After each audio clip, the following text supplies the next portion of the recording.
Most bodybuilders in the 1960s and 70s judged a drug's safety by looking in the mirror.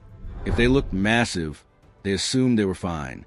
If they felt strong, they ignored what was happening inside. That information gap killed people. This isn't about condemning anyone. It's about understanding how ambition moved faster than knowledge, and how the most dangerous part wasn't always the substance itself. It was the era of ignorance, pressure, and silence that surrounded it. Here are the 10 compounds that caused the most damage when old-school lifters had no real understanding of what they were doing. Number 1. Parabolan, Trenbolone hexahydrobenzyl carbonate. The French ghost. Parabolan wasn't just powerful. It was mysterious. This was one of the few Trenbolone variants ever manufactured as a legitimate human pharmaceutical product, produced in France before being discontinued. That scarcity made it legendary. When something disappears from pharmacy shelves but still circulates underground, it becomes mystique fuel. Old-school competitors chased it because of its reputation for creating a hard, dense, dry appearance, what people in gyms called the recomp look. But what they didn't understand was how violently it stressed the entire system. Trenbolone's androgenic and progestin-like activity created problems that many users couldn't even recognize as problems. Sleep disturbances weren't viewed as warnings. They were brushed off as part of the grind. Mood swings and psychological volatility were dismissed as personality quirks. Cardiovascular strain, lipid disruption, and blood pressure spikes happened quietly, invisible to anyone judging progress by appearance alone. The compound was so potent that even short-term exposure carried long-term consequences. The myth that made it worse? It's the ultimate finishing drug, so consequences don't matter. Picture a late-night gym. One guy looks unstoppable under the lights, but he can't sleep, he can't relax, and he can't sustain it. What's the point of looking unstoppable when your body feels unstable? Parabolan's danger wasn't just pharmacological. It was a cultural permission to sacrifice everything for a 2-week look. Number 2. Halotestin floxamisterone. The paper cutter. Halotestin carried a reputation that sounded almost poetic in old-school gyms. Hardening aggression and a sharpness that made lifters look etched from stone. It was an oral compound, part of the 17-alpha-alkylated androgen family, and medical labels warned clearly about severe liver complications. But in the pre-contest chaos of the 1970s and 80s, those warnings were background noise. Competitors used it in the final days before stepping on stage because they believed it gave them a psychological and physical edge. What they didn't understand was that short-term use didn't equal safe use. Liver injury progresses silently. You don't feel your liver struggling until the damage is advanced. Halotestin's hepatotoxic profile was well documented, but old-school bodybuilders didn't have access to regular liver function testing. They judged safety by how they looked and how much they could lift. Meanwhile, cardiovascular strain built up beneath the surface, and mood changes spiraled in ways that destroyed relationships. The myth that made it dangerous? It doesn't aromatize, so it's clean. Lifters equated no water retention with no health risk. The reality was darker. A person might become sharper and stronger, and then become someone their family didn't recognize. If a drug changes your personality, is that a benefit? Halotestin's legacy wasn't just physical damage. It was emotional wreckage nobody talked about. Number 3. Anadrol oxymethylone. The weight on the scale king. Anadrol was originally a medical tool used to treat certain types of anemia. Bodybuilding culture hijacked it, turning a clinical compound into a mass-building obsession. The appeal was simple.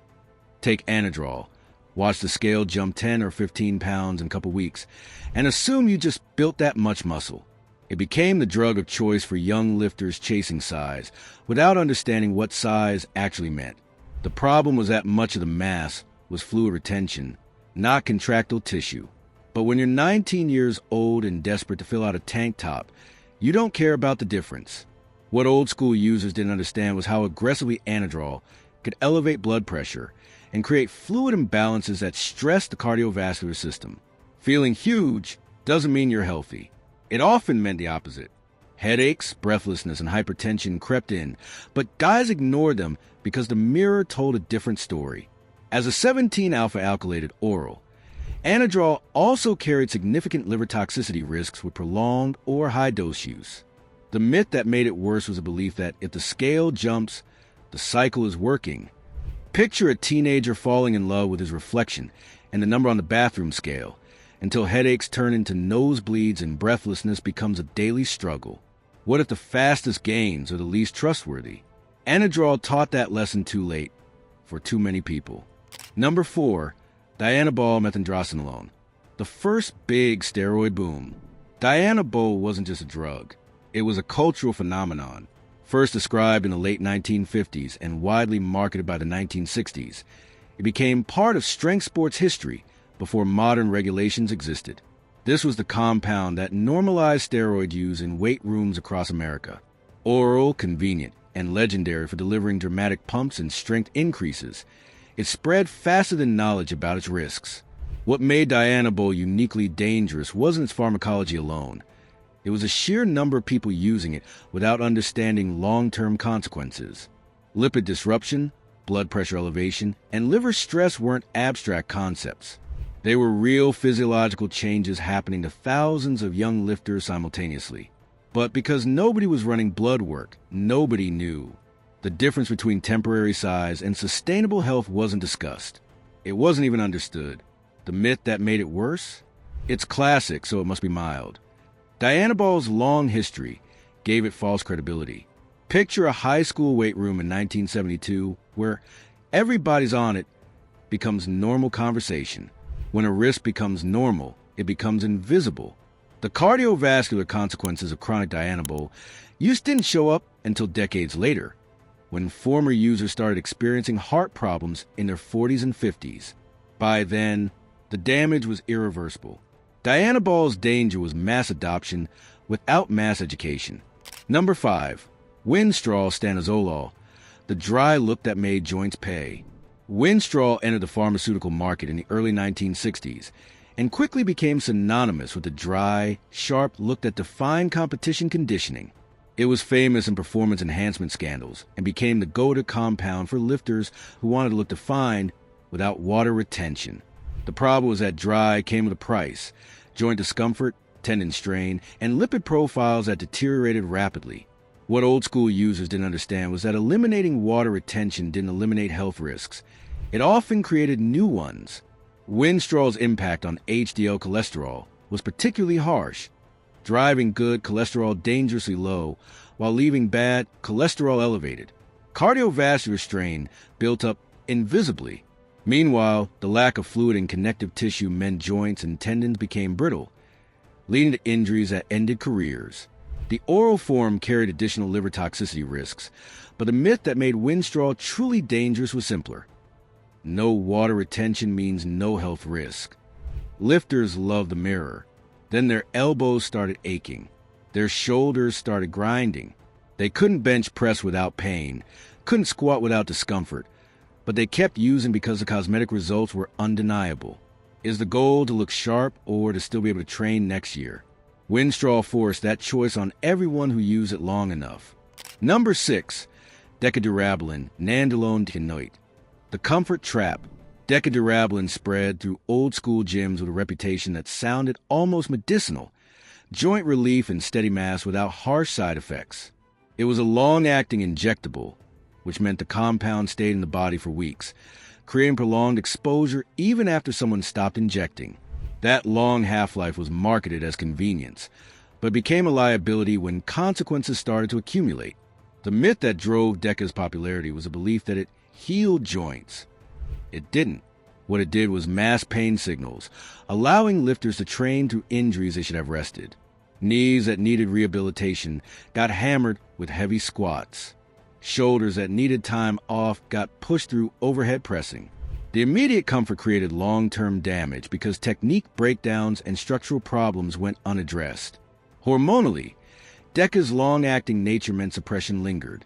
Recovery from endocrine shutdown became complicated, and some users experienced mood changes and sexual side effects that lasted months after discontinuation.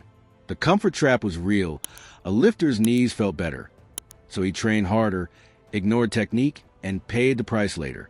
What if the relief is what gets you hurt? DECA taught an entire generation to confuse symptom masking with healing. Number 7. Equipoise boldenone undecylonate. The long horizon risk. Equipoise originated as a veterinary injectable, primarily used in livestock, before crossing into bodybuilding culture.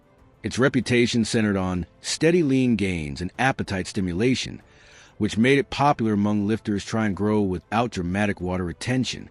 But what they didn't understand was how raising red blood cell production, often described as blood thickening, could stress the cardiovascular system over time.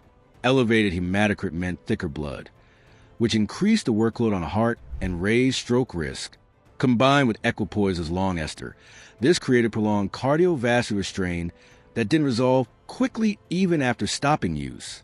Some users also reported anxiety, restlessness, and sleep disturbances that accumulated gradually, making it hard to connect the symptoms to the drug. The myth that made it dangerous was deceptively simple. It's mild because it's slow. Lifters confuse gradual effects with safety. Picture someone feeling fine for weeks, maybe months. Then suddenly cardio becomes harder, recovery feels worse, and blood work reveals dangerously elevated red blood cell counts. Slow doesn't mean safe. Slow can mean long. Equipoise's danger was a false comfort of thinking that because nothing dramatic was happening, nothing dangerous was happening either. Number 8. Parabolan methanolone. The safety illusion. Parabolan existed as legitimate pharmaceutical products, both in oral acetate form and an injectable enanthate form, before becoming difficult to source through legal channels. Its reputation as a cleaner, milder compound gave users a false sense of security. The belief was that because Parabolan didn't cause dramatic water retention or severe androgenic side effects, it was essentially harmless. That belief was catastrophic. Milder doesn't mean safe. It means users felt comfortable running it longer. Chronic use patterns developed because people assumed they could stay on indefinitely without consequences. But any anabolic androgenic steroid suppresses natural hormone production, disrupts lipid profiles over time, and carries cardiovascular risks when misused. The cautious guy became reckless because the drug felt gentle. What old school users didn't understand was that duration matters as much as intensity. Running a mild compound for 9 months can cause more cumulative damage than running a harsher compound for 6 weeks with proper recovery. The myth that made Parabolan uniquely dangerous was the confidence it created. It's basically harmless. What's more dangerous, the drug or the confidence? In Parabolan's case, the confidence killed oversight, blood work, and caution. Number 9, testosterone suspension, the spike. Testosterone suspension is different from testosterone esters. It's an aqueous, fast-acting injectable that creates immediate hormone spikes rather than gradual, sustained release. Old-school lifters used it when they wanted instant results, usually right before a photo shoot, a show, or a strength test. The reputation was simple. Inject suspension, feel full and strong within hours. What they didn't understand was how much the body hates hormonal volatility. Rapid peaks in testosterone created acute side effects. Blood pressure spikes, mood swings, estrogen surges, and cardiovascular strain from sudden systemic shifts. The endocrine system isn't designed to handle light switch hormone manipulation. It's designed for stability. Testosterone suspension violated that principle completely. The myth that made it dangerous was a belief that fast results mean controlled results. Picture a lifter chasing a sudden edge for a single day, then experiencing the crash afterward. Energy plummets, mood destabilizes, and the cardiovascular system struggles to reestablish equilibrium. What if your hormones aren't meant to be a light switch? Suspension's danger wasn't just a drug. It was a culture chasing instant outcomes without understanding biological cost.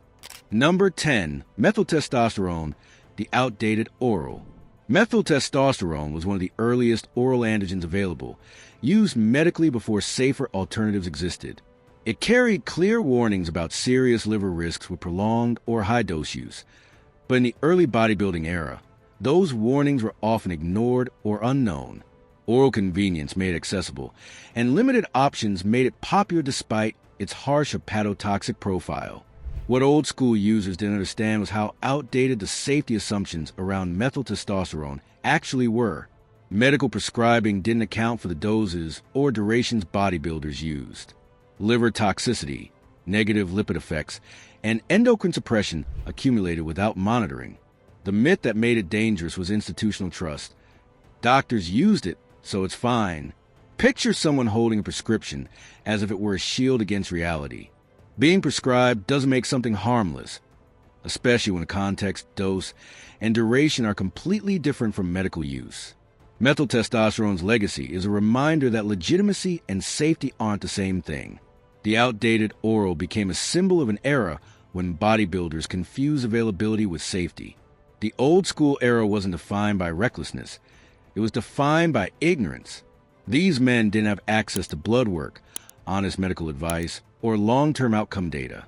They made decisions in the dark, guided by gym rumors and cosmetic results. The most dangerous steroids weren't dangerous because of chemistry alone. They were dangerous because knowledge lagged so far behind ambition that by the time the truth became clear, the damage was already done.